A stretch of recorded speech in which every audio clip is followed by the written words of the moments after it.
మార్చి 6 Telangana cabinet సమావేశం కానుంది. కులగణన స్థానిక సంస్థల ఎన్నికలపై నిర్ణయం తీసుకునే అవకాశం ఉంది. రెండో విడత కులగణన పూర్తి కావడంతో మరోసారి కేబినెట్ ఆమోదం తెలిపే ఛాన్స్ ఉంది.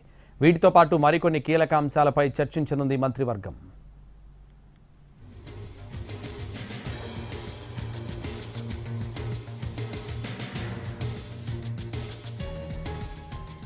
మార్చి 6న తెలంగాణ కేబినెట్ సమావేశం కానుంది. కులగణన స్థానిక సంస్థల ఎన్నికలపై నిర్ణయం తీసుకునే అవకాశం ఉంది. రెండో విడత కులగణన పూర్తి కావడంతో మరోసారి కేబినెట్ ఆమోదం తెలిపే ఛాన్స్ ఉంది. ఇదే విషయానికి సంబంధించి మరింత సమాచారం మా ప్రతినిధి సుధీర్ ఫోన్ లైన్లో అందిస్తారు. సుధీర్, తెలంగాణ కేబినెట్ సమావేశం మార్చి 6వ తేదీన నిర్వహించాలని చెప్పేసి ఇప్పటికే తెలంగాణ ప్రభుత్వం వాస్తవానికి మార్చి మొదటి వారంలో అసెంబ్లీ సమావేశాలు నిర్వహించాలని చెప్పేసి భావించినప్పటికీ కూడా ప్రస్తుతం రాష్ట్రంలో ఎమ్మెల్సీ ఎన్నికలు జరుగుతున్నాయి.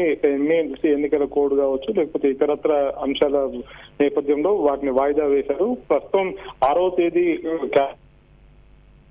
అదే రోజు దానికి సంబంధించి అంటే అసెంబ్లీ నిర్వహణకు సంబంధించి కూడా డేట్లు ఖరారు చేసే అవకాశాలు అయితే కనిపిస్తున్నాయి. ముఖ్యంగా దాదాపు 10 అంశాలను పరిగణలోకి తీసుకున్నారు. కేబినెట్ లో 10 అంశాలకు పైగా చర్చించే అవకాశాలు అయితే కనిపిస్తున్నాయి.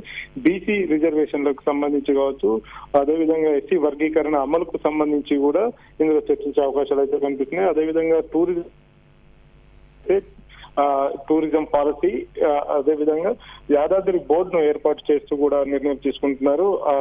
ఇవే కాకుండా ఫ్యూచర్ సిటీకి సంబంధించి ఫ్యూచర్ సిటీ డెవలప్మెంట్ కు అథారిటీని కూడా ఏర్పాటు చేయాలని చెప్పేసి అయితే భావిస్తున్నారు. హెచ్ఎండిఏ విస్తరణ చేయాలని, అంటే హైదరాబాద్ ను విస్తరించేయాలని చెప్పేసి కూడా భావిస్తున్నారు. ప్రస్తుతం జిహెచ్ఎంసీ ఏరియా ఉంది. ఆ జిహెచ్ఎంసీ ఏరియాను ఔటర్ రింగ్ రోడ్డు వరకు కూడా కలుపుతూ నిర్ణయం తీసుకున్నారు. దీని మీద కూడా కేబినెట్ లో సుదీర్ఘంగా చర్చించే అవకాశాలు అయితే కనిపిస్తున్నాయి. అంతేకాకుండా మైనింగ్ సంబంధించి కూడా మైనింగ్ శాఖలో రిఫార్మ్స్ తీసుకొచ్చి అందులో కొత్త ఎన్ఫోర్స్మెంట్ ను ఏర్పాటు చేయాలని చెప్పేసి కూడా భావిస్తున్నారు. ఎందుకంటే రాష్ట్రంలో ఇసుక కావచ్చు, అదేవిధంగా మైనింగ్ సంబంధించి కొన్ని అక్రమాలు అయితే చోటు చేసుకున్నాయి. వాటి నిరోధానికి సంబంధించి ఎన్ఫోర్స్మెంట్ టీమ్ ని ఏర్పాటు చేయాలని చెప్పేసి అయితే భావిస్తున్నారు. ఇవే కాకుండా మరికొన్ని రాటిఫికేషన్స్ అయితే ఉన్నట్లు కూడా తెలుస్తుంది. ముఖ్యంగా 10 అంశాలను కేబినెట్ లో చర్చించి ఒక నిర్ణయం తీసుకునే అవకాశాలు అయితే కనిపిస్తున్నాయి. ఈ కేబినెట్ సమావేశం ద్వారా అసెంబ్లీ సమావేశాలకు సంబంధించి కూడా ఒక క్లారిటీ వచ్చే అవకాశాలు అయితే కనిపిస్తున్నాయి. తదనంతరం బడ్జెట్ సమావేశాలకు సంబంధించి